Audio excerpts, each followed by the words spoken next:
For former Supreme Court Justice Antonio Carpio, the Philippines can preserve its economic relations with China while still protecting its sovereign rights.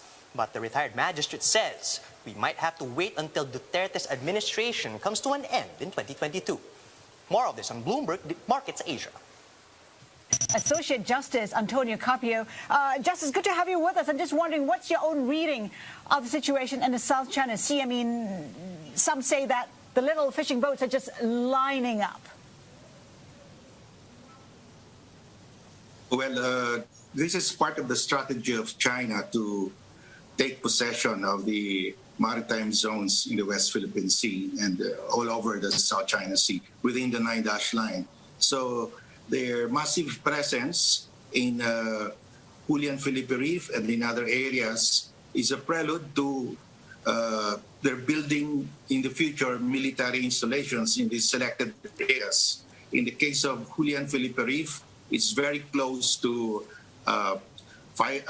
Mischief Reef, which is their biggest air and naval base in the Spratlys. So it's only 50 nautical miles from Mischief Reef. So they need to put up a military installation on Julian Felipe Reef to protect their air and naval base in the Mischief Reef.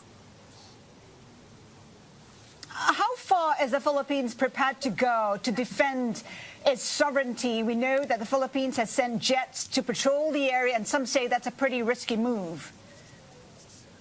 Well, we will defend our sovereignty and sovereign rights to the extent that we can in accordance with international law and our treaty alliances. We have a treaty with the U.S., Mutual Defense Treaty, and we will invoke the treaty when the time arises, when the need arises.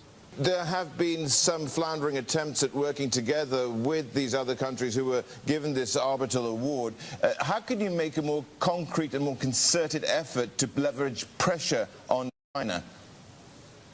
Well, unfortunately, our president is not doing that, but we are waiting for the next administration.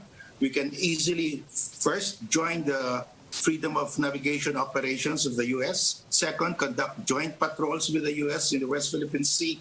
Third, conduct joint patrols with Malaysia and Vietnam on each other's EEZ so that we will be telling China, the three countries, Vietnam, Malaysia, and the Philippines, will be telling China, we have our own EEZ in the South China Sea, and your 9-dash line cannot take that away from us.